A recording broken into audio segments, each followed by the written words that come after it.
Alright, video blog check everybody, Azrael here, and we are back again for another unboxing. So, hindi muna tayo mag-unbox ng tech, no, or gadgets. But for now, gusto ko tong i-unbox kasi this is a popular character, no, lalo sa Pilipinas, no. So, this is the a Voltes 5 toy.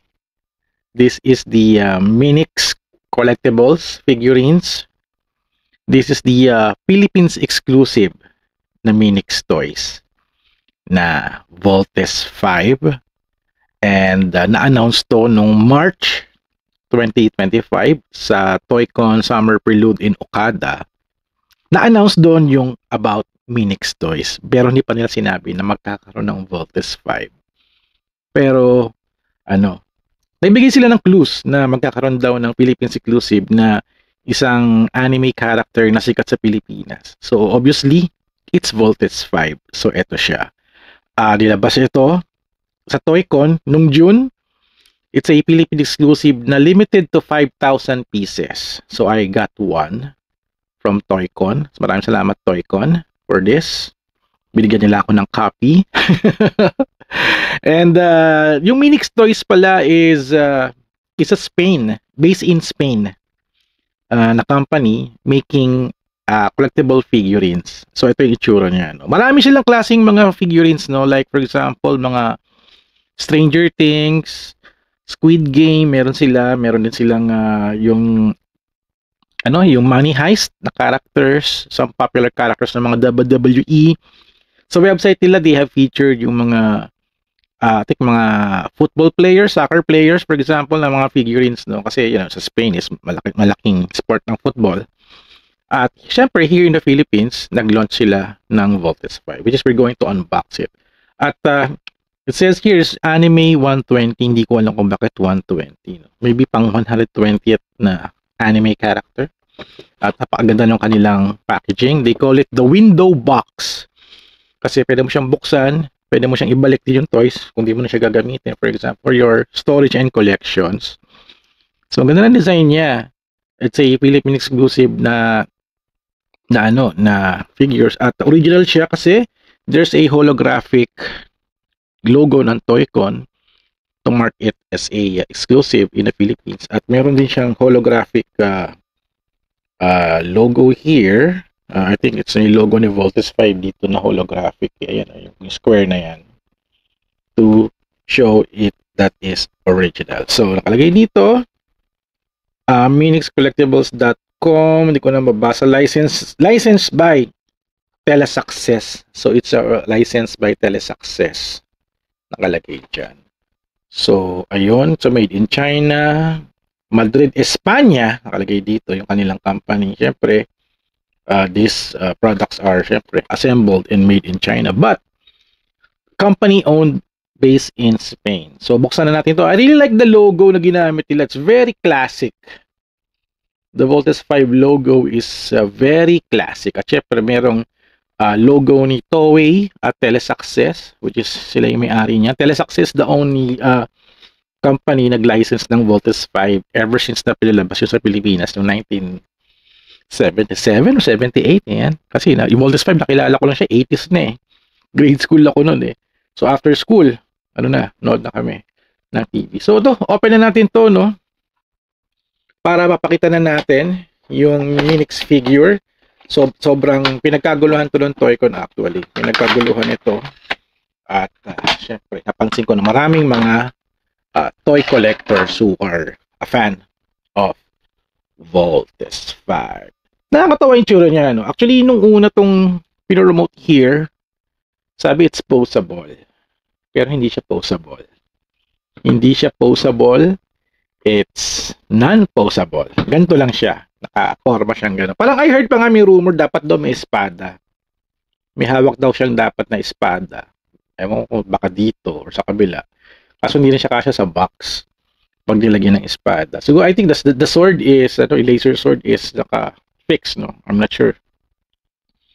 Eh, pagka-molded daw is ganito na. Noong una, kala ko posable. Pinipilit ko pihitin. Yung paa, yung legs is para napipihit. But wag yun ang puwersahin. Kasi baka masira. So, ganito lang talaga siya. naka-post lang siyang ganyan. So, hindi siya pwedeng nakaganito. No? Pag nakaharap siyang ganito, ayan, ganito nakatagilid yung ulo niya.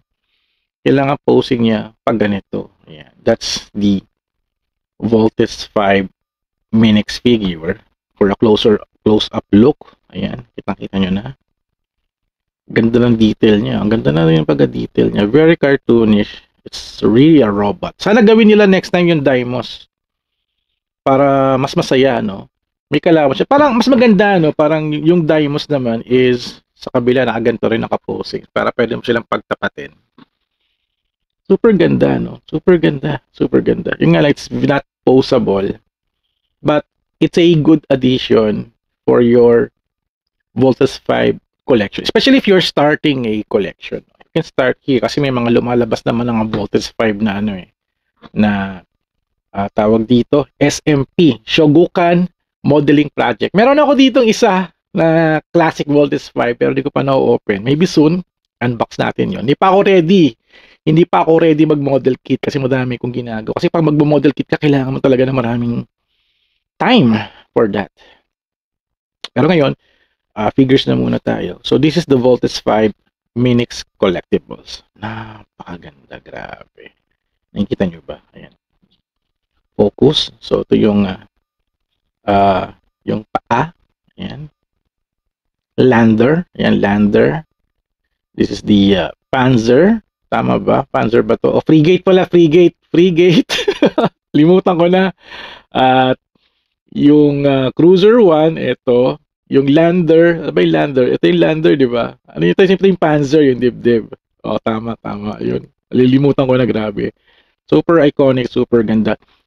Nabili ko, kung bibili kayo, available siya sa Calico Toys. You go to the website or Facebook ni Calico Toys. You can order this for 1,299.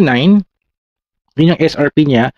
Samantalang other figures, kasi this is a 5 inches figure, yung ibang figures niya nakita ko sa website ni Calico, nasa 999, mga 5 inches. Tapos may nakita akong Naruto na parang around 2 inches, so maliit siya. Nasa parang 600 pesos. So you have to check out the Calico website para makapag-order kayo or just go to the Calico store. Hindi ko lang alam kung saan yung mga branches nila, no. Punta na lang kayo doon to get this exclusive Toy-Con figure na limited edition sa Pilipinas for 5,000 pieces. Hindi ko lang alam kung nakamagkano na yung benta nila, no. Pero once na maubos to, super wala na. Si Minix will never make another batch ever again. So hopefully sana Deimos para kompleto na natin yung yung robot drama na yan. So ayan. So I guess this is it for the end of our vlog. Nag-vlog lang ako to unbox this awesome Voltes 5 Minix collectible figures. Ayan, 5,000 pieces limited edition in the Philippines. Alright. So yun, I'll end on my video here. So, salamat sinamahan nyo ako for a quick video, no. No cuts nito, dire-diretso na rin din tayo, no. So, yun lang yung ma-share ko for now. Maybe next time, let's do more toy unboxing para may iba naman yung content natin sa channel natin. Alright. So, ayun, I'll end on my vlog here. Thank you guys for watching. So, don't forget to subscribe, like, and comment. And I'll see you guys at the next video vlog adventure. Alright. Voltes 5. All right.